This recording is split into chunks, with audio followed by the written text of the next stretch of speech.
सभी को एक बार फिर मेरा नमस्कार। कल मैंने एक सीरीज चालू की है जो एपीओ या बाकी जितने भी गजेटेड ऑफिसर का सिलेक्शन हो रहा है एलडीसी गजेटेड 4 अगस्त को। तो एस्टेब्लिशमेंट के क्वेश्चन सभी को आता है। मेरी तरफ से कोशिश थोड़ी सी लोगों की हेल्प करने की ये है कि कुछ क्वेश्चंस मैंने बनाए थे कम्युनिटी में। मेरा जो चैनल है कम्युनिटी चैनल में ये दिखा दो। एचआर कंसल्टेंट मेरा जो ग्रुप है उसके अंदर कम्युनिटी चैनल में जाएंगे तो कुछ क्वेश्चन मैंने करीब 70-75 क्वेश्चन मैंने कल सॉल्व कराए थे। और कुछ क्वेश्चन है तो मैंने सोचा आज थोड़ा और हम बात कर लें इसके ऊपर। तो स्टार्ट मैं करता हूँ। पहला क्वेश्चन हमारा इसके बाद आएगा, पार्ट 2 है। Railway board has raised the benchmark good to very good with effect from 25/7/16 for financial corporation under MSCPs. Non gazetted railway employee is due for financial corporation under MSCPs in August 17। Railway board ने जो benchmark जो है बढ़ा दिया है 2025/7/2016 से good से very good कर दिया। और एक बंदा है रेलवे एम्प्लॉय नॉन गजेटेड, वो उसका एमएससीबी ड्यू हो रहा है 2017 अगस्त से। His FAR grading for the last year, पिछले 3 साल की जो ग्रेडिंग है उसकी 14-15 की गुड है, 15-16 की वेरी गुड है और 16-17 की वेरी गुड है। क्वेश्चन है whether he will be declared suitable और नॉट। ए में यस है, बी में नो है। The railway employ will be given a chance to represent against the good grading before consideration MSCP दोनों दे। सी में कहा गया है कि चूंकि इसका गुड है तो एक मौका मिलेगा इसको रिप्रेजेंट देने का बिफोर, बिना फाइल एमएससीपी हम फाइनल उसका करें, सुटेबली एडजस्ट करें उससे पहले। और डी में है नन ऑफ दिस। तो इसमें आंसर क्या रहेगा हमारे ऑप्शंस में, ए बी सी डी। मैं आपको बता दूं जो रेलवे बोर्ड की पॉलिसी है उसके हिसाब से अभी मिनिमम जो है वेरी गुड कर दिया है। उसमें एक और नियम बाद में आया है कि 25/7/16 से पहले की जो भी गुड सीआर है, गुड एपीआर है, उसको वेरी गुड माना जाएगा। तो उसके हिसाब से ये अब वेरी गुड माना जाएगा, ये वेरी गुड हो जाएगा, ये वेरी गुड, तो तीनों वेरी गुड हो जाएंगे। तो उसको एमएससीपी के लिए उसको सुटेबल माना जाएगा। तो पहला जो ऑप्शन हो जाए ए आपका हो जाएगा, सही हो जाएगा इसमें। अगला क्वेश्चन है, below are few statement regarding difference between SCPs MSP, which of them is correct. नीचे कुछ एफसीपी एमएससीपी में कुछ बातें कही है, डिफरेंस बताइए क्या सही है। पहला है under ACP financial operation was granted in the hierarchy of cadre, whereas under the MSCP it is hierarchy of grade पे।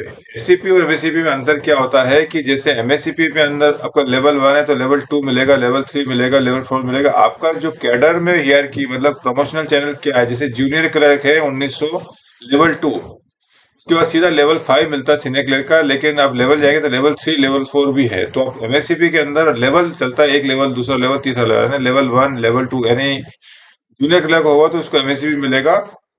लेवल 2 में बंदा काम कर रहा है तो लेवल 3 मिलेगा। जबकि अगर यही एसीपी जो हुआ करता था तो एसी में लेवल 2 से सीधा लेवल 5 मिलता था, यानी सीनियर क्लर्क मिलता था। तो ये डिफरेंस था और ये सही बात है इसमें। तो यहाँ जो हियरार्की कैडर की हियरार्की चलती थी एसीपी में, और एमएससीपी में ग्रेड पे की हियरार्की चलती है, यानी स्टेज आपका ग्रेड पे के हिसाब से लेवल के हिसाब से चलता है। ये सही हो जाएगा आपका। Under ACP maximum 2 financial corporation granted, it is 3 under MSCP, यानी एसीपी में 2 मिलते थे और एमएससीपी 3 मिलते थे, ये भी सही है। Under ACP financial upgradation was granted after 12 and 24 years of regular service, यानी कि एसीपी के अंदर 12 और 24 साल की सर्विस के बाद फाइनेंशियल अपग्रेडेशन मिलता था। जबकि एमएससीपी में 10, 20, 30 साल की रेगुलर सर्विस मिलता है, ये भी सही है। तो नन ऑफ द अबव, इसमें गलत कुछ भी नहीं। तीनों के तीनों जो पॉइंट है वो एससीपी एमएससीपी के बारे में जिसको जानकारी नहीं है तो मैं बता दूं इस वीडियो के तो एबीसी तीनों सही हो जाएंगे। तो इसमें D none of the above is correct हो जाएगा, ये हमारा आंसर इसका सही हो जाएगा। अगला क्वेश्चन है, according to code of wages 2019, wage period for the payment of wages can not be more than. वेतन संहिता 2019 के अनुसार वेतन भुगतान की अवधि से अधिक नहीं होती। वेतन वेज पीरियड क्या होता है, ये एक बड़ा इश्यू कईयों को नहीं मालूम है। वेज पीरियड का मतलब जो हम काम करते हैं उस काम करने के जो पीरियड होता है उसका वेतन का भुगतान करना। वेज पीरियड कितने होते हैं, एक तो डेली होता है, डेली बेस पे, यानी आज आपने काम किया, आज शाम को आपको सैलरी मिला। जो दिहाड़ी मजदूर जिसको बोलते हैं वो डेली बेस पे काम करते हैं, वो डेली के डेली उनको पैसा मिलता है। तो वेज पीरियड 1 डे हो गया। वेज पीरियड 7 दिन का भी होता है कि वीक में काम किया, वीक में पेमेंट कर दिया आपका वीक। और एक वेज पीरियड 15 दिन का भी होता है, और एक वेज पीरियड होता है 1 महीने का। हमको हमारा जो वेज पीरियड होता है रेलवे एम्प्लॉय का, सेंट्रल गवर्नमेंट जितने भी एम्प्लॉय है सबका 1 महीना होता है। लेकिन जो वेज पीरियड का जो मैक्सिमम लिमिट है वो 1 महीना है, उससे ज्यादा नहीं है। यानी कोई भी कर्मचारी है वो 1 महीने के अंदर काम करने के बाद उसको पेमेंट देना ही देना। ये नहीं कि आप 50 दिन, महीना, 2 महीना, 6 महीने आप काम करो फिर बोलो आप पगार दो, वो नहीं चलेगा। तो मैक्सिमम आप या तो आप डेली दीजिए वीकली दीजिए, 15 दिन में एक बार दीजिए, या महीने में एक बार दीजिए, तो मैक्सिमम जो होगा वो 1 महीना होगा, तो ये आपका सही हो जाएगा इसमें 1 month. In terms of minimum wages act, which of the following is not correct category of workers? Minimum wages act में कौन लोग नहीं आते हैं, श्रमिकों की श्रेणी में कौन नहीं आता है, कौन सेमी स्किल आते हैं, स्किल आते हैं, हाई स्किल आते हैं, एक्सपर्ट नहीं आते हैं, ये क्वेश्चन, तो ये इसका आंसर डी हो जाएगा। Before the industrial dispute act was implemented in the year 1947, which act to care of industrial dispute? ID act जो हमारा है, जो कि आपस में जो डिस्प्यूट होते हैं एम्प्लॉयर एम्प्लॉयर के बीच में, एम्प्लॉयर वर्कर के बीच में, वर्कर वर्कर के बीच डिस्प्यूट मतभेद होते हैं, जिसके लिए आईडी एक्ट लाया हुआ, उससे पहले कौन सा एक्ट इसमें माना जाता था? तो ये आपका आया इसमें ट्रेड डिस्प्यूट एक्ट 1929 आता था। पहले इसमें ये डील होता था ट्रेड डिस्प्यूट, नाम से भी लिख रहा है ट्रेड डिस्प्यूट एक्ट, अब इसको बाद में बदल के 1947 में आईडी एक्ट कर दिया है। अगला क्वेश्चन है, running staff was on leave on half average, sorry, running staff was on leave on average पे। एलएपी में एक रनिंग स्टाफ है for 1 day during averaging period of payment of overtime allowance while calculating the extra hours for OT, extra hours of duty performed by the running staff in averaging overtime period, the credit to be allowed for the day of leave is hours. Running staff overtime भत्ते के भुगतान के लिए औसत वेतन अवधि के दौरान एक दिन के लिए औसत वेतन पर छुट्टी पे था। औसत ओवरटाइम अवधि में रनिंग स्टाफ द्वारा की गई ड्यूटी के अतिरिक्त घंटों की गणना करते समय छुट्टी के दिन के लिए घंटों की अनुभूति दी जाएगी। ये क्वेश्चन जब मैंने डाला था उस वक्त कई लोग समझ में नहीं आया, तो मैं आपको बताता हूँ कि हमारा जो ओवरटाइम कैलकुलेशन होता है वो दो तरह से होता है कि आपका एवरेजिंग पीरियड कितना है। तो आपका ईआई में आपका 7 दिन का पीरियड एवरेजिंग पीरियड होता है, तो 7 दिन में आपको आपने कितना काम किया, और रोस्टर आवर से ज्यादा काम किया तो ओटी मिलेगा, रोस्टर से कम काम किया तो नहीं मिलेगा आपका। और आपका इंटेंसिव और सी में 14 डेज का एवरेजिंग पीरियड होता है, तो 14 डेज में आपको काम करना है। तो अगर इसमें सबसे पहले आता है कि आपको रोस्टर आवर से ज्यादा काम करना है।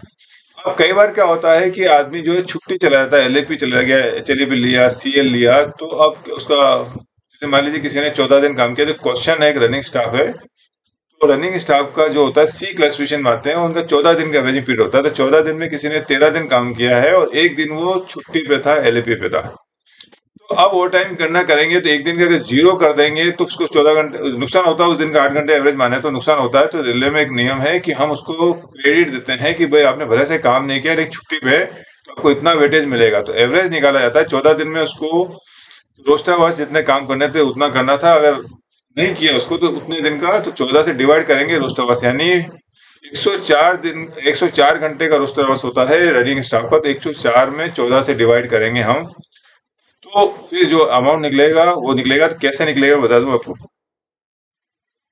तो ये शीट है ready Ragnar for calculation over time. कोई भी कर्मचारी है उसको एक दिन का मालिक को छुट्टी जाता है तो कितना मिलता है, अगर मान लीजिए ये देखिए रनिंग स्टाफ है, इसका 104 घंटे है, एक दिन का उसको मिलता है 7 घंटे 26 मिनट है। 14 2 दिन का, 2 दिन अगर छुट्टी पर है तो 14 घंटे एंड 51 मिनट्स, 3 दिन है तो 22 घंटे 17 मिनट, इस तरह का आपको मिलेगा। यहाँ से ऊपर से नीचे लास्ट में 14 दिन का 104 हो जाएगा। अगर कोई सी क्लास में स्टेशन मास्टर है जो पीएनसी वाले हैं तो उनको एक दिन का 7-17 मिलेगा, 2 दिन का 14 घंटे 34 मिनट, 3 दिन का 21 घंटे 51 मिनट, इस तरह मिलेगा, लास्ट में 102 हो जाएगा। इसको मतलब कहने का मतलब ये है कि 102 में 14 से जितनी भी ये है रोस्टर आवर्स उसका एवरेजिंग पीरियड से डिवाइड करेंगे, यानी अगर 96 है तो 96 में 14 से डिवाइड करेंगे, 102 14 से डिवाइड करेंगे, और स्टेट्यूट आवर्स निकालना है तो 14 से डिवाइड करेंगे, और यहाँ पे भी 14 से करेंगे। लेकिन आपका जो इंटेंसिव में भी 14 से डिवाइड करेंगे आप, और आपका ये ईए है तो यहाँ पे 60 63 72 और 75 ये आपको 7 से डिवाइड करना है जो एवरेज पीरियड है। अब कैसे कैलकुलेशन करते हैं जरा वो भी मैंने बता दूं आपको। ये आपका रनिंग का जो क्वेश्चन था मैंने पूछा था आपका 14 आवर्स, आपको 14 डेज आपका हो गए यहाँ पर। टोटल इसके रोस्टर आवर्स थे 104 घंटे, तो 104 में आपने 14 से डिवाइड किया तो 7 से 14 7 जा 98 होता है, तो आपने 98 यहाँ ले लिए। अब आपका 6 बच रहा है तो 6 से पॉइंट में नहीं लेना आपको, यहाँ एक 7 रख लिया। उसके बाद अब आपको मिनट में कन्वर्ट करना है 6 को, 6 में आपको 60 मिनट से 6 इंटू 60 करेंगे, टोटल 360 मिनट्स हो जाएंगे। 360 में वापस ये 14 का यहाँ डिवाइड करेंगे तो यहाँ 25 आ जाएगा, यानी 7 आवर्स एंड 25 मिनट्स, ये आपका एक दिन का हो जाएगा। अब इसको मल्टीप्लाई करते जाओ कितने दिन अब निकालना है। सिमिलरली आपका अगर मान लीजिए कोई स्टेशन मास्टर है जो पीएनसी वाले जिनका 102 घंटा है, अगर उसका निकालना एक दिन का कितना छुट्टी का मिलेगा, तो यहाँ पे सेम वही प्रोसीजर आएगा, 14 से डिवाइड करेंगे, 14 7 जा 98, यहाँ 4 बचेगा, या 6 बचा था, जो भी बचेगा उसको 60 से मल्टीप्लाई करें, मिनट 60 ये मिनट है, क्योंकि अब आवर्स तो आपको बच नहीं रहा, 7 से 14 से कम हो गया तब आएगा नहीं आपका। तो आप अभी 4 को मल्टीप्लाई करेंगे 60, तो 240 आ जाएगा, 240 में वापस 14 से डिवाइड करेंगे तो 17 आ जाएगा। तो यहाँ एक दिन का रनिंग वाले को एक दिन का 7 आवर्स एंड 25 मिनट्स मिलेगा, और जो स्टेशन मास्टर है या जिनका 102 घंटे है सी क्लासिफिकेशन में, उसको जो है 7.17 से उसको एक दिन का 7.17 मिलेगा। अगर किसी का ईआई है तो यहाँ 7 से, ईआई का 7 दिन का होता है तो यहाँ 7 से डिवाइड करेंगे, और इंटेंसिव और सी में 14 से डिवाइड करेंगे। तो ये एक जरा कैलकुलेशन था, मैंने सोचा आपको बता दूं आपको। यहाँ जो आंसर आ जाएगा 7.25, ये आंसर आपका सही हो जाएगा। एक दिन का छुट्टी गया तो एक दिन का क्रेडिट होगा, 2 दिन का आपको इसका डबल कर देंगे, 14 घंटे 50 मिनट हो जाएगा अगर 2 दिन अगर छुट्टी पर है तो। Average period for payment over time allowance for staff operate operating track machine. TMC जो स्टाफ होते हैं उनका जो पीरियड होता है, बाकी नॉर्मली जो अवेजिंग पीरियड होता है वो आपका यही में मैंने बताया आपको 1 वीक होता है, और सी और इंटेंसिव में 2 वीक होता है। लेकिन ये स्पेशल कैसे टीएमसी स्टाफ के लिए 4 वीक का जो है होता है। इसको मैं अगर आप ये देखना चाहें तो मैं खोल के दिखा भी दूँ उसको अंदर। ये रेलवे बोर्ड की पॉलिसी है, क्लिक की थी मैंने यहाँ पे, यहाँ आपका लिंक पे मैं क्लिक किया तो ये आपका खुल गया है। ये रेलवे बोर्ड का लेटर निकला है इसके अंदर। यहाँ आप देखेंगे लास्ट में, Board has examined the matter. It has been decided that track machine staff when deployed for 3 weeks continuously followed by 1 week rest. ये 3 वीक का काम करते हैं और 1 वीक रेस्ट करते हैं। इनका टोटल 4 वीक का जो है इनका एवरेजिंग पीरियड होता है। अगला क्वेश्चन है, general manager is competent authority to change of duty roster of non gazetted staff after conducting job in SOP 2018। This power has been delegate to. तो एसओपी के अंदर चेंज ऑफ क्लासिफिकेशन, किसी भी कर्मचारी का या पोस्ट का क्लासिफिकेशन चेंज करना है, यही टू सी, सी से इंटेंसिव करना है, कुछ भी करना है, तो उसके लिए एसओपी में जो पावर दिए हैं किसको दिए हैं? पहला head of the department, B है डीआरएम, तीसरा है सीपीओ, चौथा एजीएम। तो ये एसओपी में मैंने कुछ दिन पहले वीडियो बनाया था। तो अभी पावर जो है पीसीपी को जारी किए गए। ये क्वेश्चन कई बार एग्जाम में आने की पूरी संभावना है, ये वाला एचओआर के क्वेश्चन जरूर आते हैं। अगला, what is the quantum of transport allowance payable to railway servant under suspension. निलंबित रेलवे कर्मचारी को देय परिवहन भत्ते के मदद, जो कर्मचारी एक सस्पेंशन में है अगर उसको कितना ट्रांसपोर्ट अलाउंस मिलता है? ए में है नन, बी में 25% of transport allowance drawn before suspension, 50% of transport allowance and 75%। Suspension में नॉर्मल जो छुट्टी उट्टी जाता है ट्रेनिंग में, तो रूल ये है कि महीने में 1 दिन में अगर काम करता है तो उसको पूरा ट्रांसपेंशन मिलता है, लेकिन सस्पेंशन की प्रोरेटा बेस में मिलता है। कोई आदमी 15 दिन सस्पेंशन में है तो 15 दिन में आधा उसको भी मिलेगा, 10 दिन है तो 1/3 उसका कट जाएगा उसको। तो जितना दिन सस्पेंशन में रहता है प्रोरेटा बेस पे उतना उसको माइनस कर दिया जाता है। तो इसमें सस्पेंशन के दौरान ट्रांसपोर्ट अलाउंस नहीं मिलेगा, ये नन आ जाएगा इसमें answer. Penalty of compulsory retirement, removal और dismissal from service should be imposed only by. किसी भी कर्मचारी को ये 3 जो पेनल्टी है आपके 6.7, 6.8 और 6.9, 6 नंबर की पेनल्टी हमारा रूल 6 में आता है, 7, 8 और 9। ये कौन दे सकता है इसको? काउंटरलिंग ऑफिसर, ए, बी है डिसिप्लिन अथॉरिटी, सी अपॉइंटिंग अथॉरिटी और डी नन। जैसा कि बताया कि 7, 8, 9 जो है, बाकी 1 से लेकर 6 तक की जो पेनल्टी है वो एसओपी के हिसाब से दी जाती है। 7, 8, 9 है अपॉइंटिंग अथॉरिटी ही दे सकते हैं, तो इसमें आपका सी सही हो जाएगा इसमें। अगला क्वेश्चन है, under which rule of DA railway servant DA rules 1968 the appellate authority can act as a revision authority. दिया रूल किस नियम के अंदर अपीलेट अथॉरिटी जो है रिवीजन अथॉरिटी का काम करती है? Rule 25(1), 25(a), 25(4) and 25(5). तो रूल 25(4) लगेगा, जिसके अंदर ये कहा गया है कि डीआरएम जो है अगर अपीलेट अथॉरिटी है तो कोई भी अपीलेट अथॉरिटी जो है रिवीजन अथॉरिटी में काम कर सकता है अगर अपील प्रिफर नहीं की। यानी कोई कर्मचारी है, उसने उसको एनआईपी दी गई है, उसने कोई अपील नहीं की है, तो रिवीजन अपीलेट अथॉरिटी जो भी होगा वो रिवीजन अथॉरिटी का काम कर सकता है। जनरली सू मोटो रीजन में यूज होता है, लेकिन उसके लिए मिनिमम जो अथॉरिटी है वो डीआरएम है, डीआरएम से नीचे नहीं कर सकते। डीआरएम के ऊपर जो भी वो कर सकते हैं लेकिन नीचे नहीं कर सकते। तो मिनिमम जो अथॉरिटी है अगर अपील प्रिफर नहीं की है, तो ये हमारा रूल आता है 25(4). अगला क्वेश्चन है, if a railway employ is placed under suspension on the date of retirement, under who is competent to sign the chargesheet. यदि किसी कर्मचारी को सेवानिवृत्ति की तिथि पर निलंबित कर दिया जाता है जिसके तहत सक्षम है आरोप पत्र हस्ताक्षर करने के लिए। तो रिटायरमेंट के दिन कौन करेगा? ए में chargesheet shall be signed by railway board, charge shall be signed by GM, charge shall be signed by disciplinary authority as on the date of retirement, president of India। मैं बता दूं, कर्मचारी, कोई भी कर्मचारी जब तक रिटायर नहीं हो जाता, लास्ट डे तक जो कर्मचारी अगर चार्जशीट देना है उसको इसका जो डिसिप्लिन अथॉरिटी होता है वो साइन करता है। रिटायर होने के बाद अगले दिन, यानी अभी आज 30 जुलाई है, कल 31 जुलाई है, 31 जुलाई को रिटायर हो रहा है, तो कल के दिन तो जो उसका नॉर्मल डिसिप्लिन अथॉरिटी है वो उसको चार्जशीट देता है। लेकिन 31 के बाद 1 अगस्त को फिर आपको प्रेसिडेंट की बजाय प्रेसिडेंट उनके डिसिप्लिन अथॉरिटी बन जाएंगे। तो इसके अंदर आंसर सी हो जाएगा। अगला क्वेश्चन है, how many office bearer of SC/ST association allowed for attending informal meeting at divisional level? SC/ST association के कितने पदाधिकारियों को मंडल स्तर पर अनौपचारिक बैठक में भाग लेने की अनुमति दी गई है? ये हमारा 20 इसमें सही आ जाएगा। रेलवे बोर्ड का लेटर है 98 का, इसके अनुसार 20 को अलाउ किया जाता है।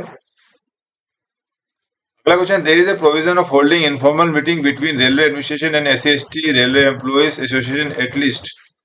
रेलवे प्रशासन और SC/ST कर्मचारी संघ के बीच कम से कम कितनी अनौपचारिक बैठकें करने का प्रावधान है? वंस इन ईयर, दूसरा है twice in a year, thrice in a year, no बार। कोई लिमिट नहीं है। तो इसमें जो रूल है, साल में 2 बार करने का प्रोविजन है। SC/ST एसोसिएशन के जो कर्मचारी उनके साथ प्रशासन 2 बार मीटिंग करेंगे साल में। अगला क्वेश्चन है, which of the following are correctly mention in the context of railway service conduct rule? Conduct rule के ये आप जरा देख लीजिए। इसके अंदर ये मैंने सिर्फ आपको बताने डाला है कि इस तरह का एक क्वेश्चन हमेशा आता है एग्जाम में कि आप सारे कंडक्ट रूल थोड़ा सा याद कर लीजिए। इसमें सिर्फ बता देता हूँ, इसमें जो टू सही, टू जो है इसमें गलत है, तो मैं बी वाला बताता हूँ। ज्यादा इसमें लंबा नहीं जा रहा हूँ क्योंकि ये आपको कुछ भी पूछा जा सकता है इसके अंदर। तो आपको कंडक्ट रूल थोड़ा सा आपको याद करने पड़ेंगे, क्या है उसमें पूछा जाता है, कौन सा गलत है सही है। अगला question, which of the following is the type of roster which is maintain for PW reservation? निम्नलिखित में से कौन सा रोस्टर प्रकार है जो PW आरक्षण के लिए बनाया था? ये रिसेंटली PW आरक्षण जो है नया इंट्रोड्यूस किया रेलवे में 2022 से। उसमें कहा गया है कि जो PWD आरक्षण है वो वैकेंसी बेस्ड होगा। जो हमारा नॉर्मल जो रिजर्वेशन SC/ST होता है वो पोस्ट बेस्ड रोस्टर होता है, जबकि PWD का जो रिजर्वेशन है वो वैकेंसी बेस्ड है। यानी कितनी वैकेंसी है, वैकेंसी जितनी होगी, मतलब कैडर मान ली 100 का है तो 100 के ऊपर ही आपका SC/ST जो है OBC वो डिवाइड होता है। लेकिन 100 का कैडर में आपकी सिर्फ 10 ही वैकेंसी है, तो 10 के ऊपर ही 4% आपका जो है PW लगेगा। तो ये वैकेंसी बेस्ड रोस्टर होता है PWD। Which of the following is not a penalty? निम्नलिखित में से कौन सा दंड नहीं? डीआर के अंदर किसको दंड नहीं मानेंगे? तो रिमूवल हमारी 8 नंबर की पेनल्टी होती है 6.8। रिकवरी और लॉस भी 3 नंबर की पेनल्टी में आता है। सेंसर पहला नंबर की पेनल्टी आती है। सस्पेंशन कोई पेनल्टी नहीं है, सिर्फ सस्पेंड किया जाता है। ये एक प्रशासनिक क्रिया है, एडमिनिस्ट्रेटिव एक्शन है, ठीक है, ये पनिशमेंट नहीं आता है। What is the index of rationalization applied by 7th पे कमीशन? ये 7th पे कमीशन, 6th पे कमीशन सबके आपको रेशनल याद रखने पड़ेंगे। तो 7th पे कमीशन का 2.57 था जहां तक मुझे याद है। 6th पे कमीशन का 1.86 था शायद। तो ये आपको कभी भी पूछा जा सकता है कि रेशनलाइजेशन क्या है 6th का 7th का, तो ये आप याद रख लीजिएगा। अगला क्वेश्चन है, as per SOP 2018 GAG officer has the power to grant daily allowance for halt at in excess of 30 days up to। मैंने अभी रिसेंटली SOP बताई है जिसमें GAG को पावर दिया गया कितने दिन तक वो किसी का एक ही स्टेशन पे कंटिन्यूस हाल्ट करता है, उसको कितने दिन का मिलता है? वो 60 डेज का है। जूनियर स्केल को 30 दिन का है और सीनियर स्केल को जो है 60 दिन का है। और SHG को है वो पूरा 180 डेज तक का पावर है, उनको दिया हुआ है। जो SHG के DRM होता है उनको 180 डेज का पावर। सीरियल नंबर 19 और पार्ट F ऑफ SOP दिया हुआ है, आप देख सकते हैं। एम्प्लॉय हु इज डिसमिस्ड और remove from service is permitted to retain railway quarter for a period. कोई भी कर्मचारी है जिसको रेलवे से बर्खास्त कर दिया गया है, हटा दिया है, रिमूव कर दिया है, वो कितने टाइम के लिए मकान रख सकता है? ए में 1 मंथ, बी में 6 मंथ, सी में 4 मंथ्स एंड डी में 8 मंथ्स। तो रिमूवल डिसमिसल के मामले में सिर्फ एक ही महीने के लिए उसको मकान रख सकता है। ये हमारा मास्टर सर्कुलर नंबर 49 में मैं बता चुका हूँ आपको। उसके लिए अगर आपको देखना मैं वीडियो देख सकते हैं। halt at the same station how many days maximum TA daily allowance is payable? कोई भी कर्मचारी है, मान लीजिए कोई बंदा A स्टेशन से B स्टेशन गया हुआ है, 1 महीना, 2 महीना, 3 महीना, 4 महीना, 6 महीना, साल, 1.5 साल, 2 साल वहां है कंटिन्यू, वहां पे गया हुआ है, लेकिन तो उसको टीए कितने दिन तक मैक्सिमम मिलेगा, उसके लिए रूल है हमारा ट्रेवलिंग अलाउंस 16 नंबर का चैप्टर है, तो मैक्सिमम किसी भी कर्मचारी को 180 डेज का मिलेगा। अब मान लीजिए कोई बंदा वहां 9 महीने रहा, तो अब उसका क्या होगा? क्या रह सकता है? तो रह तो 9 महीने भी रह सकता है, 10 महीने भी रह सकता है, साल में भी रह सकता है, 2 साल भी रह सकता है, लेकिन इसको टीए जो है up to 6 month, full TA लिखा हुआ है, फुल डेली अलाउंस, और आफ्टर 6 मंथ नील करके बताया हुआ है 16 नंबर चैप्टर, यानी उसके बाद वो रह सकता है, लेकिन इसको टीए नहीं मिलेगा और ट्रांसपोर्टेशन अलाउंस भी नहीं मिलेगा उसको। तो ये जरा देख लें कि 6 महीने पूरा हो जाए तो आप अपने अथॉरिटी को बताएं कि सर मुझे वापस हेडक्वार्टर आने दो। Under which section of RTI Act 2005 there shall be no obligation to give information by central public information? RTI अधिनियम 2005 की किस धारा के तहत केंद्रीय लोक सूचना देने द्वारा सूचना देने की बाध्यता है? आरटीआई के अंदर पर्टिकुलर एक पैरा है, सेक्शन है, जिसके अंदर हम उसको मना कर सकते हैं जो सूचना देने के लिए। वो कौन सा सेक्शन है? Section 3, section 6, section 8, section 13। इसमें आंसर आएगा सेक्शन 8। ये जरा आप थोड़ा पढ़ लीजिए सेक्शन 8 में कौन कौन सी बातें, ये बहुत इंपॉर्टेंट था, कई बार क्वेश्चन पूछा जाता है इसके ऊपर। Appendix 1 to appendix 4 of IRM are belong to.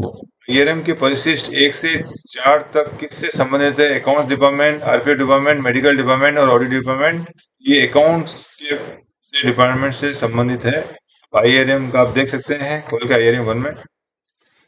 Terminology medical declaration is replaced as in chapter 13 of IRM volume 1 revised edition 1989 first reprint edition 2009 wide RB number 14/12। हमारे यहाँ पहले मेडिकल डिक्लेरेशन वर्ड यूज होता था, अब उस word इसको हटा दिया है, नया वर्ड डाल दिया है। तो क्या डाला है उसको? ऑप्शन ए में लिखा हुआ मेडिकल इनकैपेसिटेड, बी में medical invalidation, total medical invalidation, alternative employment on medical ground. तो इसमें आप देखिए जितने भी लोग मेडिकल डिक्लेयर्स वगैरह होते हैं, मेडिकल इनवैलिड, आप उनका जो मेमो आप देखेंगे, उनका जो सर्टिफिकेट इशू होता है मेडिकल डिपार्टमेंट में, उसमें ऊपर लिखा होता है alternate employment on medical ground, AEMG लिखा होता है। कई बार इनके शॉर्ट फॉर्म यूज होते हैं AMG। अब कहीं भी मेडिकल डिक्लेयर्स वर्ड यूज नहीं होगा, अब जहां भी वर्ड यूज होगा वो AEMG वर्ड यूज होगा, alternate employment on medical ground. इसका आंसर ये लास्ट आंसर सही हो जाएगा। आरबी नंबर आप देखना चाहें तो ये आरबी नंबर है 14/2012। The staff who got their cases recommendation for change of category on medical ground will not be get the benefit of this rule but will be treated as staff transfer on their own request। जो कर्मचारी medical unfit हो जाते हैं उनको seniority का benefit, chapter number जो seniority वाले में काफी सारे बेनिफिट मिलते हैं, लेकिन कहा गया है कि जो अपनी स्वयं की इच्छा से सिफारिश करके मेडिकल चिकित्सा कराते हैं तो उनका जो उनको बेनिफिट नहीं मिलता। तो ये बिल्कुल सही जवाब है, सही है लिखा हुआ है। Similarly person with disability act जो है has been repealed by right of person with disability act 2016। या जो 2095 का जो अपना पर्सन विद डिसेबिलिटी एक्ट था उसको रिपील किया है, निरस्त करके इसको नया बनाया, ये बिल्कुल सही है। तो दोनों इसमें आंसर सही हो जाएंगे, दोनों बातें सही लिखी हुई है, both are correct. Nodal department for fulfilling the guidelines on the subject of conducting pension अदालत in the railways। जो पेंशन अदालत कंडक्ट करने के लिए जो नोडल डिपार्टमेंट है केंद्र सरकार में, वो कौन सा है? DOPT, DOPN, PW, ministry of housing and urban affairs, none of the above. तो DO पेंशन वगैरह जो होते हैं वो department of pension and pension welfare department आता है, ये आपका सही हो जाएगा इसमें दूसरा। चाहे तो ये चीज आप मास्टर सर्कुलर नंबर 63 में भी मिल जाएगा जो मैंने बात इसमें पूछी है। अगला क्वेश्चन है द पेंशन अदालत should be held normally on railways public protection unit on dash each year. Pension अदालत आमतौर पर प्रत्येक वर्ष में को रेलवे उत्पादन इकाई में आयोजित की पेंशन अदालत जो है कब का आयोजित की जाती है? नंबर 1 में 15 जून, बी में है 2 में 15 दिसंबर, दोनों और नन ऑफ द अबव। तो इसमें सही आंसर जो हो जाएगा 15 दिसंबर को हो जाएगा। नॉर्मली हम लोग 15 जून को भी ऑर्गेनाइज करते हैं, लेकिन एज पर जो पॉलिसी है आपको साल में एक ही बार करना है, 15 दिसंबर को। ये आप पैरा लिखा हुआ para 3.1 of master circular number 63 देखेंगे तो आपको वहां लिखा हुआ मिल जाएगा। Should be ensured that all cases which are admissible and tenable should be settled at the time of pension adalat itself, but in case where it is not possible to settle the same on the spot, it should be settled and finalized within a period of। Pension अदालत है उसके बारे में कहा गया है कि जो भी मामले आते हैं उनको वहीं के वहीं सोल्व कर देने चाहिए ऑन द स्पॉट, लेकिन किसी वजह से वहां सोल्व नहीं कर दिए तो कितने टाइम लिमिट के अंदर वो सोल्व करने का प्रावधान पूछा गया है इसमें। पेंशन अदालत के होने के बाद कितने महीने में वो आपको सॉल्व करना है, 1 month, 2 month, 3 month and 6 month. इसमें सही आंसर हो जाएगा हमारा 3 मंथ। ये हमारा पैरा 3.15 वो मास्टर सर्कुलर 63 का मास्टर सर्कुलर का पैरा 3.15 में आपको मिलेगा।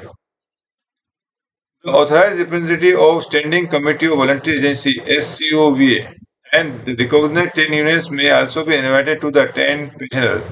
यानी SCOVA के जो सदस्य होते हैं और रिकॉग्नाइज ट्रेड यूनियन के जो बंदे होते हैं उनको अलाउ किया जाता है पेंशन अदालत में, ये कहा जाता है। दूसरा, however they should not be permitted to present the grievances of the pension, लेकिन उन्हें पेंशन भोगियों में शिकायतें प्रस्तुत करने की अनुमति नहीं दी जाती है। इसमें दो बातें कही है, पूछा है कि पहला सही है, दूसरा सही है, दोनों गलत है। तो इसमें दोनों बातें सही है आपकी, बोथ आर करेक्ट। यानी कि पेंशन अदालत के अंदर एससीओवी के जो भी सदस्य होते हैं, रिप्रेजेंटेटिव होते हैं, वो आ सकते हैं। सिमिलरली यूनियन के रिकॉग्नाइज्ड ट्रेड यूनियन के बंदे भी आ सकते हैं, भाग पार्टिसिपेट कर सकते हैं, बैठ सकते हैं, लेकिन उनको बोलने का राइट नहीं, वो वहां पे उनकी पेंशनर की तरफ से वो बात अपनी नहीं रख सकते हैं, ये मना किया हुआ उसके अंदर। House building advance rules are mention in chapter house HPA जो है हमारा आईआरएम का कौन सा चैप्टर में है, ये क्वेश्चन पूछा है। तो ये आपका चैप्टर 9, चैप्टर 10, चैप्टर 11, चैप्टर 15। सही आंसर इसका हो जाएगा चैप्टर 11। एचबीए के ऊपर कुछ क्वेश्चन अभी आपको कंटिन्यू मिलेंगे आपको। अगला क्वेश्चन है HbA final interest rate of dash over and above existing rate of interest will be recovered from the employee for those period which are not covered by the insurance of period। तो मौजूदा ब्याज दर जो भी आपको existing rate लगा रहे हैं उसके अलावा एडिशनल आपको इंटरेस्ट रेट लगेगा अगर आपने उसको इंश्योरेंस नहीं करवाया है। तो कितना लगेगा, 1.5, 2, 2.5 और 1। इसमें आपको रूल मैं बता दूं आपको।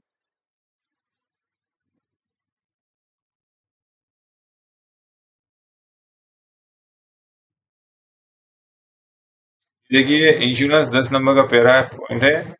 Annual interest of 2% and over and above existing rate of interest will be recovered from the employee those period which are not covered by the insurance। तो ये आपका आंसर आ जाएगा, तो आ जाएगा सही। Para 10B of RB 183, 10B था, 10 का B ये दिख रहा है आपको, ठीक है ना। अगला क्वेश्चन पूछा इन्होंने, immediately on completion of construction purchase of house flat the employee shall insure the house within the recognized institution as approved by। घर फ्लैट का निर्माण खरीद पूरा होने के बाद कर्मचारी को किसके द्वारा अनुमोदित मान्यता प्राप्त संस्थानों के साथ घर का इंश्योरेंस कराएगा। या इंश्योरेंस कराने की बात तो की है कि आपको इंश्योरेंस कराना है और नहीं कराओगे 2% ब्याज लगेगा, लेकिन किनके साथ इंश्योरेंस करना है, कौन ऑथराइज करता है कि किसके साथ कौन है, वो पूछा गया है। RBI, PFRDA, IRDA and railway board. इसमें सही आंसर हो जाएगा आईआरडीए। ये भी आपको यहाँ मिल जाएगा, देखिए यहाँ पे लिखा हुआ है 10.A में immediately on completion of construction purchase of house flat the employee shall insure the house with the recognized institution as approved by Insurance Regulatory and Development Authority IRDA। इसमें आंसर आपका IRDA 10.A हो जाएगा, देखिए 183 लिखा हुआ है। अगला question है which statement regarding additional post allowance are true. अतिरिक्त एडिशनल जो है एडिशनल चार्ज अलाउंस हुआ करता था, अभी additional post dual charge allowance हम पहले बोलते हैं ड्यूल चार्ज अलाउंस, उसका नाम बदल के एडिशनल पोस्ट अलाउंस कर दिया है 2017 से 7th क्वेश्चन में। उसके बारे में कौन से नियम सही है, additional post allowance will be admissible only if the duration of additional charge exceed 30 days. Additional charge जो है मिनिमम 45 डेज के होने के बाद ही मिलता है, तो ये आपका गलत हो जाएगा। Arrangement of additional post holding can not continue for a particular vacant post for more than 6 month. 6 महीने से अधिक नहीं मिलेगा आपको। An employee formally appointed to hold full charge of the duties of the post on similar level at his on post in addition to the duties of on post will be entitled to draw 10% of his present basic pay as additional allowance। इसको हिंदी में पढ़ दूं। कर्मचारी अपने औपचारिक रूप से अपने पद के कर्तव्य के अतिरिक्त अपने पद के समान स्तर के पद के कर्तव्यों को पूरा प्रवाह संभालने के लिए नियुक्त किया गया, वो अतिरिक्त भत्ते के रूप में वर्तमान वेतन का 10% निकालने के लिए हकदार होगा। यानी कोई भी कर्मचारी है वो जिस पोस्ट पे काम कर रहा है उसकी बिल्कुल समान पोस्ट पे वो अगर काम करता है उसको 10% उसके वेतन का मिलेगा। चौथा है अतिरिक्त additional post allowance will be granted even if the additional post being held is a lower post than one the employ is already holding. यानी कोई कर्मचारी ऑफिसर है वो मान लीजिए सीनियर स्केल पोस्ट पे काम कर रहा है और जूनियर स्केल का वो पोस्ट एडिशनल पोस्ट संभालता तो भी मिलेगा। ये 4 बातें हैं, तो इसमें बता दूं आपको, सी वाला तीसरा नंबर सही है, बाकी आपकी बातें गलत है इसमें। ये आपका गलत है। गलत क्यों है? पहला तो 30 दिन की जगह यहाँ पे मिनिमम 45 दिन होना चाहिए। चौथा जो है वो लोअर पोस्ट पे नहीं मिलता है जब तक, या आपको अगर एडिशनल पोस्ट अलाउंस लेना है तो मिनिमम इक्विवेलेंट होना चाहिए या हायर होना चाहिए, लेकिन लोअर में नहीं मिलता। साफ पॉलिसी आप देखिएगा एडिशनल पोस्ट अलाउंस की। और यहाँ जो नंबर 2 में लिखा हुआ है कि मोर देन 6 मंथ या 1 ईयर है इसमें, तो इसलिए आपका सिर्फ तीसरा ही सही होगा। विच of the following is not a module. मैं आपको जरा ये भी बता देता हूँ आपको, एडिशनल पोस्ट अलाउंस का मैंने आप निकाला हुआ है। देखिए एडिशनल पोस्ट अलाउंस की पॉलिसी रेलवे बोर्ड ने निकाली है। आरबी नंबर है हमारे 128/2018। इसके अंदर कुछ कंडीशंस मैं आपको जब बता दूं, कई बार एग्जाम में पूछा जा सकता है। एक तो 10% मिलता है an employ formally appointed to hold full charge of the duties of a higher post in addition to, तो हायर पोस्ट के लिए भी मिलता है और सेम पोस्ट के लिए मिलता है, और 10% मिलता है बेसिक उसको मिलता है। और ये आपका यहाँ an employ formally appointed to hold full charge of the duties of a post on similar level, it is on post. अपने ऑन पोस्ट के समान के लिए मिलता है या हायर पोस्ट के लिए मिलता है, दोनों में 10% की बात कही है इन्होंने। इसमें लिखा हुआ है no additional post allowance should be paid to an employee who is appointed to hold current charge और the routine duties of the additional post irrespective of the duration of current charge। The additional post allowance will be admissible only if duration of additional charge exceeds 45, यानी 45 दिन से ज्यादा होगा तभी मिलेगा उसको। This arrangement can not continue for particular vacant post for more than 1 year. एक साल से अधिक नहीं चलेगा उसको, एक साल से अधिक पे नहीं मिलेगा। एंड फॉर पर्टिकुलर एम्प्लॉय, एक एम्प्लॉय के मामले में 6 महीने से अधिक नहीं मिलेगा। फिर in addition they shall be a minimum gap of 1 year between two successive appointment of. Dual charge ले रहे हैं आप या एडिशनल अलाउंस मिल रहे हैं, मैगजीन आपको एक साल तक मिलेगा, लेकिन पर्टिकुलर एक एम्प्लॉय के लिए 6 महीने मिलेगा। और दो जो एम्प्लॉय ये जो 6 महीने बताया, तो 2 6 6 महीने लेने हैं आपको लगातार, तो उसके लिए एक साल का गैप आएगा आपको। तो ये बस इतना मुझे बताना था। यहाँ छठे नंबर का पॉइंट भी इंपोर्टेंट है, additional post allowance will not be granted to an employ for holding additional charge for lower post. यहाँ 6 नंबर में लोअर पोस्ट के लिए भी मना किया है। ये कुछ चंद बातें थी आपके एडिशनल पोस्ट अलाउंस में, कुछ भी एग्जाम में पूछा जा सकता है, समझ के देख लीजिएगा। Which of the following is not a module on in HRMS as 1 1 जनवरी 24 को इसमें कौन सा मॉड्यूल नहीं था? ई पास चालू है, पॉलिसी है, सेटलमेंट चल रहा है, ग्रीवेंसेस है, और रिजर्वेशन लागू नहीं था। अभी रिजर्वेशन भी चालू कर दिया है, तब रिजर्वेशन नहीं था जनवरी 24 में। What is the full form of ESS in the contents of HRMS में? ईएसएस क्या है? ऑप्शन है employ service, employ status service, employ service station, employment service station. तो इसमें पहला सही हो जाएगा। ईएसएस का फुल फॉर्म है employ self service. Which is not applicable to treatment of suspension period. ये बहुत इंपॉर्टेंट क्वेश्चन है कि सस्पेंशन पीरियड में क्या लागू नहीं होगा, क्या क्या हम ट्रीट नहीं कर सकते हैं। पहला है डाइजनोन लीव टू ड्यूटी सस्पेंशन। थोड़ा सा मैं इसके बारे में बता दूं, सस्पेंशन कोई भी कर्मचारी अगर को एसएफआई मिलती है, उसको एसएफआई के बाद जब उसका पेनल्टी दी जाती है, तो जैसे माइनर पेनल्टी देते हैं या एक्सोनेट, यानी उसको एसएफआई ड्रॉप हो जाती है, तो दोनों मामले में वो ऑन ड्यूटी माना जाता है। और अगर उसको मेजर पेनल्टी मिलती है तो फिर वो ऑन ड्यूटी नहीं होता, उसको नॉन ड्यूटी पीरियड ट्रीट होता है। तो या तो उसको पीरियड या तो ऑन ड्यूटी ट्रीट होगा या नॉन ड्यूटी ट्रीट होता है। तो नॉन ड्यूटी को फिर कर्मचारी चाहे तो किसी भी छुट्टी में से उसको रेगुलर कर सकता है। तो इसके लिए आपका या तो ड्यूटी ट्रीट होगा या नॉन ड्यूटी ट्रीट होता है। तो डाइज नॉन ट्रीट नहीं होता है। डाइज नॉन क्यों ट्रीट नहीं होगा? अच्छा, तो ये हो सकता है कोई कर्मचारी है, मान लीजिए वो उसको मेजर पेनल्टी मिली, तो मेजर पेनल्टी के बाद कर्मचारी की ड्यूटी बनती है कि वो नॉन ड्यूटी ट्रीट हो गया है, तो वो पीरियड को रेगुलर करा, लेकिन कई बार नहीं कराते, तो सस्पेंशन पीरियड सस्पेंशन ही रह जाता है, कई बार ट्रीट नहीं हो पाता। तो इसलिए ये इसमें आंसर नॉन ड्यूटी होगा। डाइजनोन, सॉरी डाइजनोन होगा। डाइजनोन क्यों होता है कि डाइजनोन जो होता है, दो पीरियड को आपका एक पीरियड पहले आ गया और फिर आपको आप सस्पेंशन में थे, फिर दूसरा पीरियड आ गया, तो डाइजनोन का होता है ब्रिज की तरह काम करता है, दोनों को जोड़ता है आपका। लेकिन सस्पेंशन के अंदर क्यों डाइजनल यूज नहीं होता, कभी भी यूज नहीं होता? क्योंकि सस्पेंशन में जो पॉलिसी ये है कि कभी भी कोई कर्मचारी सस्पेंड होता है और किसी वजह से वो मेजर पेनल्टी हुआ और उसने छुट्टी वुट्टी भी नहीं की, तो भी ये पीरियड जो है वो ब्रेक इन सर्विस नहीं माना जाएगा। बोर्ड ने लिख के दे दिया आईआरएम में, आपका 13 नंबर चैप्टर, उसमें आपको मिल जाएगा कि सस्पेंशन पीरियड कभी भी कर्मचारी है अगर रेगुलर कराए तो ठीक है, नहीं कराए तो सस्पेंशन सस्पेंशन ही रहेगा, वो ब्रेक इन सर्विस नहीं होगा। और जब ब्रेक इन सर्विस नहीं होगा तो डायग्नोस कराने की जरूरत ही नहीं है, डायग्नोस नहीं होगा। डायग्नोस वही होता है जब कोई पीरियड होता है वो ब्रेक इन सर्विस हो सकता है।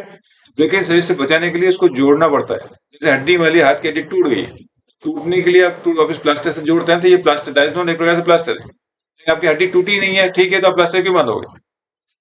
डायस सस्पेंशन को ये मानेंगे सरल शब्दों में कि ये आप यहाँ पे आपकी हड्डी नहीं टूटी है, तो सस्पेंशन में कभी भी डायजनोज यूज नहीं होगा। रेलवे बोर्ड ने कहा है कि सस्पेंशन कभी ब्रेक इन सर्विस माना नहीं जाएगा, कर्मचारी इसको रेगुलर कराए या नहीं कराए, इसलिए डायजनोज कभी सस्पेंशन में नहीं आएगा। For expansion of existing house, amount of HB will be limited to dash months basic pay subject to maximum of rupees.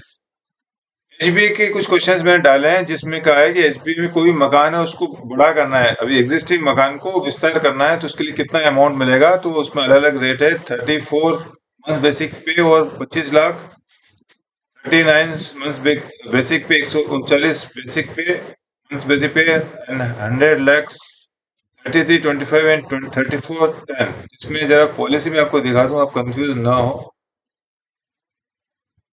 ये इसमें लिखा हुआ है एक्सपेंशन के लिए लिखा हुआ है, for expansion of existing house amount HB will be limited to 34 months and subject to maximum 10 lakh. तो यहाँ पे आपको 34 एट 10 लाख सही हो जाएगा आपका एक्सपेंशन के लिए, यानी आपको एक्सपेंशन के मिनिमम 10 लाख मिलेंगे, बेसिक 34 मिलेगा। अगला क्वेश्चन है the maximum amount HB advance shall B dash months basic pay subject to maximum. Expansion के लिए लेना है तो आपको 34 महीने का बेसिक मिलेगा और 10 लाख रुपए मैक्सिमम मिलेगा। और नया मकान बनाना है आपको एडवांस, तो वहां क्या मिलेगा, वहां आपको बता देता हूं, आपको नया मकान के लिए आपको 25 लाख है, और 34 यहाँ पे भी सेम 34 मंथ्स है, यहाँ पे भी 34 मंथ्स है, तो आपको यहाँ पे भी 34 मंथ्स और 25 लाख, यहाँ आपका 25, यहाँ आपके 10 था, लेकिन नए मकान के लिए 34 मंथ स्पेसिफिक और यहाँ 25 लाख मिलेगा। HBA travelling HBA minimum service required for permanent government employ is, ये क्वेश्चन कई बार एग्जाम में आता है और लोगों के अलग, मैं कई बार ग्रुप्स में देता हूँ, कई जगह लोगों के अलग अलग व्यू हैं, मेरा भी इसमें कुछ व्यू है, जस्ट मैं अपने व्यू शेयर करना चाहूंगा। इससे पहले मैं बता दूं आपको कि यूट्यूब में जो भी मैं अपनी बातें कह रहा हूँ ये मेरा अपना पर्सनल व्यू है, इसको ऑफिशियल ना ले जाए, मैं भी गलत हो सकता हूँ, मैं ये नहीं कह रहा हूँ कि मैं ही सही हूँ। कई लोग मुझे बोलते हैं सर आपने ये बोला, हम ये कहना चाहते हैं, ठीक है आप भी सही हो सकते हैं, मैं सिर्फ अपनी बात रख रहा हूँ, अपना इंटरप्रिटेशन दे रहा हूँ, जो सही भी हो सकता है गलत भी हो सकता है। अब एचबीए में मेरा जो इंटरप्रिटेशन है, ये कई बार क्वेश्चन पूछते हैं, मैं अपना इंटरप्रिटेशन बताना चाहूंगा कि इसमें क्वेश्चन हमेशा आता है कि एचबीए के लिए minimum service permanent government employ के लिए कितनी है। तो जो हमारी पॉलिसी है, इसमें पॉलिसी में बता देता हूँ आपको, इसमें लिखा हुआ है कि eligibility all permanent government employees and all other employees with at least 5 years of continuous. आध एम्प्लॉय का मतलब जो टेम्परेरी होंगे, बाकी परमानेंट के लिए कोई एलिजिबिलिटी कंडीशन नहीं है। तो मेरा ये मानना है कि इसमें आंसर होगा minimum service is not required permanent. लेकिन अब इसमें एक इश्यू जो मेरा पर्सनल एक व्यू है कि परमानेंट एम्प्लॉय कब होता है, तो यानी कोई भी कर्मचारी रेलवे में अगर आया, क्वेश्चन कहीं घुमाया भी जा सकता है कि रेलवे में आया तो उसको क्या मिलेगा एचबी इमीडिएटली ज्वाइनिंग पर। मेरा इसमें व्यू ये है कि कोई भी रेलवे कर्मचारी ज्वाइन होता है तो 2 साल वो प्रोबेशन पीरियड में होता है, तो उसको हमें परमानेंट एम्प्लॉय नहीं मान सकते हैं जब तक कि प्रोबेशन पीरियड कंप्लीट नहीं होता। और पुराने टाइम में कंफर्मेशन मेमो निकलता था, हालांकि आजकल नहीं निकलता, लेकिन हम एक डील मान सकते हैं कि जैसे 2 साल हुआ तो उसका कंफर्मेशन हो जाएगा, मान लेते हैं चलो हो गया। लेकिन मेरा ही मानना है कि परमानेंट एम्प्लॉय उसी को कहा जाएगा जो 2 साल पूरी करने के बाद ही उसको माना जाएगा। तो यानी कि अगर उसको एचबी चाहिए तो मिनिमम, मेरे हिसाब से, ये मेरा पर्सनल व्यू, हालांकि कहीं भी ये लिखा नहीं है, मेरा पर्सनल व्यू है कि मिनिमम 2 साल के बाद ही उसको एचबी मिलेगा, क्योंकि उसके बाद ही परमानेंट हो पाएगा। ये मेरा व्यू है, लेकिन अलग अलग लोग अपना अपना अपना व्यू, कोई अवस्था नहीं आते ही वो परमानेंट हो जाएगा तो उसको मिलेगा, ठीक है, उसका अपना व्यू है। तो मेरे हिसाब से अगर क्वेश्चन ही पूछा जाता है कि कोई रेलवे एम्प्लॉय है ज्वाइनिंग के कितने साल बाद मिल सकता है, तो मेरे हिसाब से 2 साल होना चाहिए। और परमानेंट होने के बाद, यानी 2 साल हो गया परमानेंट हो गया, उसके लिए कोई सर्विस रिक्वायर्ड नहीं है। तो जनरल क्वेश्चन ये पूछा जाता है परमानेंट गवर्नमेंट एम्प्लॉय के लिए कितना सर्विस है, तो आपको मिनिमम सर्विस नॉट रिक्वायर्ड ही आपको सही करना है। अगला क्वेश्चन है एचबीयू के ऊपर, ये only one advance shall be sanction to the government servant in during his enter service, यानी कोई भी कर्मचारी है उसको पूरी सेवा के दौरान एक ही बार एडवांस मिलता है। अगला है in case where both the spouse of central government employees and are both eligible for grant of HBA, the advance will be admissible to both of them jointly separately. यानी जहां दोनों पति पत्नी केंद्र सरकार कर्मचारी और दोनों ही एचबीए के लिए पात्र हैं तो दोनों को संयुक्त रूप से भी मिलेगा, अलग अलग मिलेगा, अलग अलग स्वीकार होगा। तो ये दोनों के दोनों मामले जो एचबीए के इसमें लिखा हुआ सही बोथ आर करेक्ट आ जाएगा। अगला क्वेश्चन एचबीए के ऊपर ये है कि cost of house to be build purchase should not exceed times of basic pay of the employee subject to maximum rupees only in individual cases. जो मकान जो खरीदे जाने वाले की कुल मूल्य कितनी होनी चाहिए, तो 133 टाइम्स एंड अमाउंट है 25 lakhs, 136 1 crore, 139 1 crore and 34 and 25। तो इसमें सही आंसर हो जाएगा 139 1 करोड़। ये कहाँ से आया मैं आपको बता देता हूँ इसको भी। ये यहाँ पे कॉस्ट सेलिंग पूछी है। Cost ceiling house to build purchase excluding the cost of plot should not exceed 139 times of basic pay of the employee subject to maximum 1 crore only। ये अब बताया हुआ है इसका, तो इसके हिसाब से ये आंसर सही होगा। अगला क्वेश्चन है HBA is admissible to an employ for. HBA किन किन कंडीशन में मिलता है क्या sir? Expansion of living accommodation of an existing house own by railway employ और जॉइंटली, यानी जो आपका मकान है उसको विस्तार करना है, क्वेश्चन में आया था तो ऑब्वियसली मिलेगा, उसके लिए विस्तार के लिए मिलता है ये। रीपेमेंट ऑफ लोन और एडवांस टेकन फ्रॉम गवर्नमेंट और हुडको और private sources even if the construction has commence subject to certain. Repayment के लिए भी मिलता है ये, इसने कहा है। दोनों सही है गलत है पूछा है इसमें, तो दोनों के दोनों सही हो जाएंगे इसके अंदर आंसर। यानी कोई भी मकान है कब कब मिलता है उसके लिए टर्म्स एंड कंडीशन देखना चाहें तो मैं इसमें बता दूं आपको। ये देखिए लंबा पर्पस में लिखा हुआ है construction of new house, purchasing plot and construction में अलग अलग इसमें चीजें बताई है। तो रीपेमेंट ये देखिए 7वें में लिखा repayment of loan advance taken from government होटके, ये भी आपकी पर्पस है, ये सब पर्पस में। Existing house already been taken on home loans from banks, ये सब कंडीशन है। तो आपकी टोटल 9 पर्पस बताए हुए हैं, तो इसमें कुछ भी पूछा जा सकता है, तो ये आपका सही हो जाएगा। If a rail employee has taken HBA then how shall be mortgage on behalf. जो मॉर्गेज किया जाता है किसके बिहाफ पे किया जाता है, तो ये कॉमन बिल्कुल सिंपल है। ऑप्शन ए में DRM GM railway board president. तो मॉर्गेज मकान का हमेशा प्रेसिडेंट के नाम पे ही किया जाता है, ये भी हमारा इसी सर्कुलर में लिखा हुआ है, आप देखेंगे मिल जाएगा। DRM is entitled for metal pass. DRM को मेटल पास क्या मिलता है? ब्रॉन्ज पास मिलता है, गोल्ड पास मिलता है, सिल्वर मिलता है, प्लेटिनम मिलता है। तो प्लेटिनम ही बंद हो गया है। एसएजी ग्रेड ऑफिसर को सिल्वर पास मिलता है, सिल्वर पास मिलता है, ये क्वेश्चन है। जीएम को कौन सा मेटल पास मिलता है? Gold, silver, platinum, bronze. GM को गोल्ड मिलता है। तो जोनल रेलवे में एक जीएम ही ऐसे अधिकारी होते हैं जिनको गोल्ड पास मिलता है, इसके अलावा सिर्फ बोर्ड में ही मेंबर्स को मिलता है। और सारे एसएसजी को जो है सिल्वर पास मिलते हैं, और up to JAG selection grade जो होते हैं ग्रुप बी ऑफिसर से सबको ब्रॉन्ज पास मिलता है। यानी सिल्वर पास जो मेटल पास होता है वो SSG grade senior administrative grade officer को मिलता है, और जोनल रेलवे में सिर्फ जीएम को ही गोल्ड पास मिलता है। बता दूं आपको। Permanent negotiation machinery works in डेस्टाइल। सही वार्ता तंत्र कितने स्तरों में काम करती है? तो ये 2 3 4 1, तो 3 स्तरों में कार्य करती है। Which of the following act has been repealed after enacting of Code of Wages Act 2019? वेतन संहिता 2019 के अधिनियम के बाद निम्नलिखित में से कौन सा अधिनियम निरस्त कर दिया? अभी नया कोड आ गया है। पहले हमारे पेमेंट ऑफ वेजेस एक्ट हम पढ़ते हैं, मिनिमम वेजेस एक्ट पढ़ते हैं, पेमेंट ऑफ बोनस एक्ट, ये अभी हटा के नया बना दिया है कोड ऑफ वेजेस एक्ट 2019। इसमें किस किस को हटाया है पूछा गया है। इनमें 1 2 3 4 2 3 एंड ऑल अबव, इसमें ये चारों के चारों को अभी हटा के नया बनाया है कोड ऑफ वेजेस एक्ट 2019। ये भी एग्जाम में पूछा जा सकता है। Additional post arrangement cannot continue for a particular vacant post for more than dash year and for particular employee for more than dash year। मैं भी बता चुका हूँ आपसे एडिशनल पोस्ट का यहाँ पर देखिए, पर्टिकुलर वेकेंट पोस्ट के लिए मोर देन 1 ईयर है, पर्टिकुलर एम्प्लॉय के लिए 6 महीने है। तो यही क्वेश्चन मैंने यहाँ डाला हुआ है, तो इसमें 1 और 6 पहला ही सही हो जाएगा। Additional post allowance will B admission only if the duration of additional post allowance charge. कोई भी एडिशनल पोस्ट कब मिलता है? जो चार्ज को कितने दिन से अधिक रखा जाता है, 30 दिन, 45 दिन, 60 दिन, 90 दिन। मैं अभी रिसेंटली आपको बताया कि 45 दिन मिनिमम होना चाहिए, तभी एडिशनल पोस्ट अलाउंस के लिए आपका दावा बनता है, अदरवाइज आपका दावा नहीं बनेगा। Employee once promoted can be reverted back within dash month of non-satisfactory work performance without DR। ये मैं कल भी बताया था, ये क्वेश्चन रिपीट हुआ है कि किसी कर्मचारी को प्रमोशन के कितने महीने के अंदर बिना डीआर के रिवर्ट कर सकते हैं। बड़ा ही सिंपल क्वेश्चन है, ये कई बार पूछा जाता है एग्जाम में। इसमें 18 महीने आपका आंसर आ जाएगा। एम्प्लॉय रिफ्यूजिंग प्रमोशन एक्सप्रेसली और otherwise, that is, he does not give in writing his refusal, but also does not join the post for which he has been selected. He is debarred for future promotion for 2 years, but he is allowed to be retained at the same station in the same post. Promotion after 2 years will be subject to continued validity of the panel in which he is born. Otherwise, he will have to again in selection. जो कर्मचारी स्पष्ट रूप से या अन्यथा पदोन्नति से यानी जब कर्मचारी को प्रमोशन दिया हुआ है, उसने प्रमोशन या तो ज्वाइन नहीं किया है या मना कर दिया है, भविष्य में पदोन्नति के लिए 2 साल के लिए रोक दिया जाता है, लेकिन उससे उसी पद पर बनाए रखने की अनुमति दी जाती है। एक ही पोस्ट पर स्टेशन 2 वर्ष के लिए पदोन्नति पर उस पैनल की निरंतर वैधता के अधीन होगी जिसमें शामिल है, अन्यथा उसे फिर से चयन में उपस्थित है। ये हमारा IRM का 2 to 4 पैरा है, उसमें पूछा गया क्या सही है गलत है, तो बता दो आपको ये लगभग पूरा सही है। लेकिन ये डिवार्शन की जो बात की है, ये 2 years, यहाँ 1 year होगा।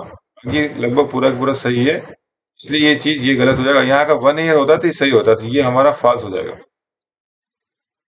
Correct sentence will be when replace 1 year instead of 2 years। अगर इसी अंदर हम 1 year कर देंगे तो सही हो जाएगा। अगला क्वेश्चन है, refusal to officiate on promotion at the same station may be taken as refusal to work and attract disciplinary action. यानी एक ही स्टेशन, जिस स्टेशन बंदा काम कर रहा है वहीं हम उनको प्रमोशन दे दिया, फिर भी वो प्रमोशन लेने से मना कर रहा है, तो इसको हम मानेंगे कि काम करने से इनकार माना जाएगा, उसके खिलाफ डीआर एक्शन लिया जाएगा। क्या सही है गलत है? बिल्कुल सही है। 2 to 4 में लिखा हुआ पैरा ये सही है। यानी कोई भी कर्मचारी है अगर जिस स्थान पे प्रमोशन ले रहा है वहीं पे उसको प्रमोशन दे रहे तो वो मना नहीं कर सकता, उसके खिलाफ डीआर एक्शन लिया जाएगा। Eligible staff up to dash times of number of staff to be empaneled will be called for selection। चयन के लिए जो हम बुलाते हैं कर्मचारी को कितने गुना बुलाते हैं, तो नॉन सिलेक्शन में 1:1 होता है, 10 के सामने 10 बुलाते हैं, लेकिन सिलेक्शन में 10 के सामने 30 को बुलाते हैं, 3 टाइम्स बुलाते हैं। तो यहाँ आप देख लीजिए सिलेक्शन है नॉन सिलेक्शन है या सिलेक्शन लिखा हुआ है, तो 3 टाइम्स इसका सही आंसर हो जाएगा। Selection post are filled on the basis of rule seniority cum suitability. ये जो है सही है कि गलत है? चयन पद वरिष्ठता सह उपयुक्तता के नियम के आधार पर रहते हैं, जो अचयन पद होते हैं वह वरिष्ठता सह उपयुक्तता, यानी non selection post are filled on the basis of seniority cum suitability. Selection post जो होता है हम सिलेक्शन से करते हैं, तो ये आपका फॉल्स हो जाएगा। ये लिखा भी है non selection post are filled, यानी सिलेक्शन की जगह नॉन सिलेक्शन होता तो ट्रू हो जाता, लेकिन सिलेक्शन है तो फॉल्स हो जाएगा। अंडर नो सर्कमस्टेंसेस ए जुडिशियली सेपरेट विडो और husband is eligible family pension. किसी भी परिस्थिति में न्यायिक रूप से अलग हुई विधवा या पति परिवार पेंशन के लिए पात्र नहीं है। कई लोग कंफ्यूज होते हैं जुडिशियली सेपरेट हस्बैंड वाइफ क्या होते हैं, डाइवोर्स क्या होता है। मैं बता दूं आपको, डाइवोर्स का मतलब एक बार कर्मचारी का डाइवोर्स हो गया है, यानी उसकी पुरानी जो भी हस्बैंड वाइफ से संबंध खत्म हो गया, डाइवोर्स के बाद कोई भी बेनिफिट नहीं मिलेगा, ये माना ही नहीं जाएगा कि उसको पति है। लेकिन जुडिशियली सेपरेट मतलब होता है जब कोर्ट के अंदर मामला विचाराधीन है, कोर्ट के आदेश से दोनों अलग रह रहे हैं, तो जब अलग रह रहे हैं तो लेकिन उनका जो कानूनी रूप से वो दोनों पति पत्नी माना जाएंगे, इसलिए सारे बेनिफिट इनको मिलते हैं। अगर जुडिशियली सेपरेट हस्बैंड वाइफ है तो मिलेगा, लेकिन एक बार डाइवोर्स हो गया तो फिर आपसे सारे जो संबंध खत्म और सारी सुविधाएं खत्म, सारी सुविधा बंद। इसमें ये आपका फॉल्स हो जाएगा आपका। सुपरवाइजरी पोस्ट जो है, अधिक संख्या पद क्या है? परमानेंट पोस्ट है, टेम्पररी है, एक्सटेंडेड पोस्ट है। मैंने बताया था सुपरवाइजरी पोस्ट जो है कोई भी कर्मचारी मेडिकल डिग्रेड हो जाता है, ये सरप्लस होता है, तो उसको लियन देने के लिए सुपरवाइजरी पोस्ट किया जाता है, जो कि परमानेंट पोस्ट होते हैं और एक निश्चित अवधि के लिए। कई बार पूछा जाता है क्वेश्चन की अवधि निश्चित होती है अनिश्चित होती है, तो मैंने पिछले कुछ वीडियो में बताया भी है कि चूंकि लास्ट में लास्ट कर्मचारी जो रिटायर होगा उस तारीख तक मनाते हैं, तो रिटायर की एक पर्टिकुलर डेट होगी, 1 साल 2 साल 5 साल 10 साल 20 साल, तो अनिश्चित समय नहीं हो सकता, नहीं समय हमेशा निश्चित होगा, तो एक निश्चित समय के लिए ये परमानेंट पोस्ट क्रिएट की जाती है। Joining time is admissible to employee on temporary transfer, ये मैं बता चुका हूँ, टेम्पररी ट्रांसफर में कभी भी ज्वाइनिंग टाइम नहीं मिलता है यहाँ, तो ये आपका फॉल्स हो जाएगा।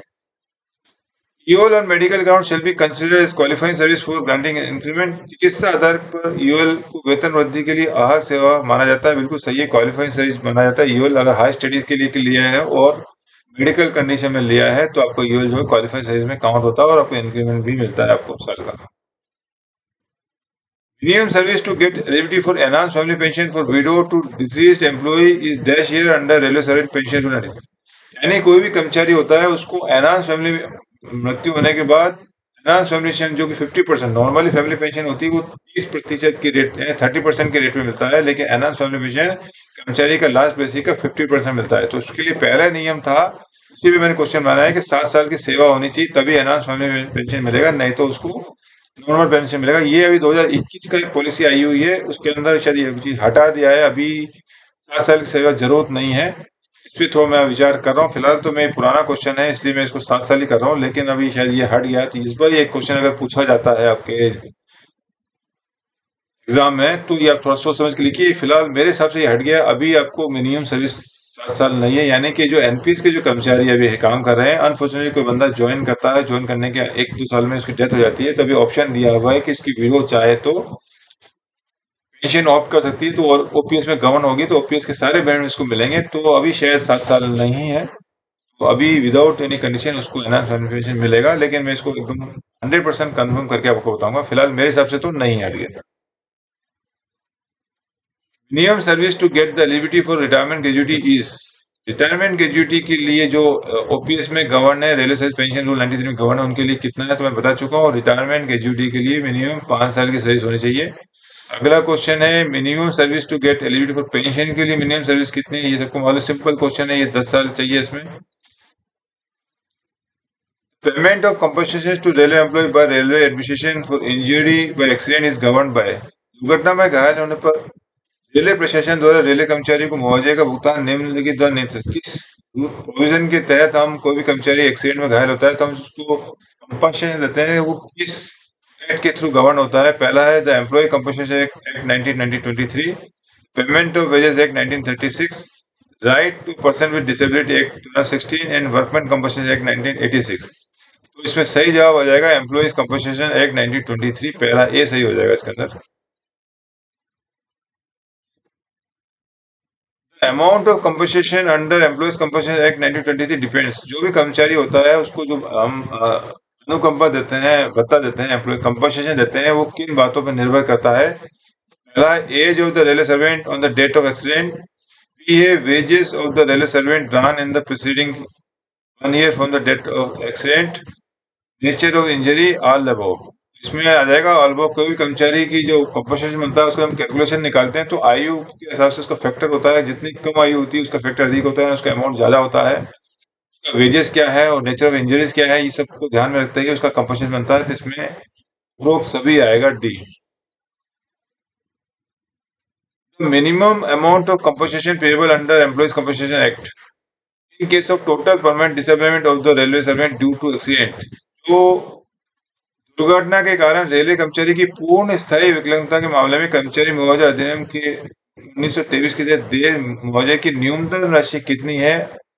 ए में 80,000, बी में 90,000, सी में 120 एंड डी में 140। तो किसी जमाने पहले 90 हुआ करता था, अभी नए रेट के हिसाब से टोटल डिसेबलमेंट में 1,40,000 रुपये मिनिमम अमाउंट बनता है। और डेथ के लिए अगला क्वेश्चन पूछा गया है, यही मामला टोटल डिसेबलमेंट में कितना है और डेथ केस में कितना है पूछा गया है इसमें। तो डेथ केस में जैसे पहले 80 हुआ करता था, डेथ केस में 1,20,000 है। तो ये क्वेश्चन पूछा जाता है कि वर्कमैन कंपनसेशन के तहत कर्मचारी डेथ होती है तो मिनिमम कितना मिलेगा, तो 1,20,000 है। और टोटल डिसेबल्ड यानी पूर्ण रूप से अक्षम है, मेडिकली अनफिट हो गया, चिकित्सा विकट हो गया, तो कितना मिलेगा, मिनिमम अमाउंट 1,40,000 है।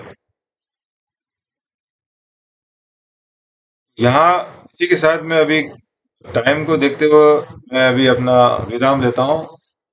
ये जो मेरा सेशन पार्ट 2 है, ये कैसा लग रहा है आपको, पे कमेंट जरूर करें, और वीडियो अच्छे लग रहे हैं तो सब्सक्राइब जरूर करें। सब्सक्राइब करने से हमको भी मोटिवेशन मिलता है। वीडियो देखने के लिए धन्यवाद। Please continue to watching my video.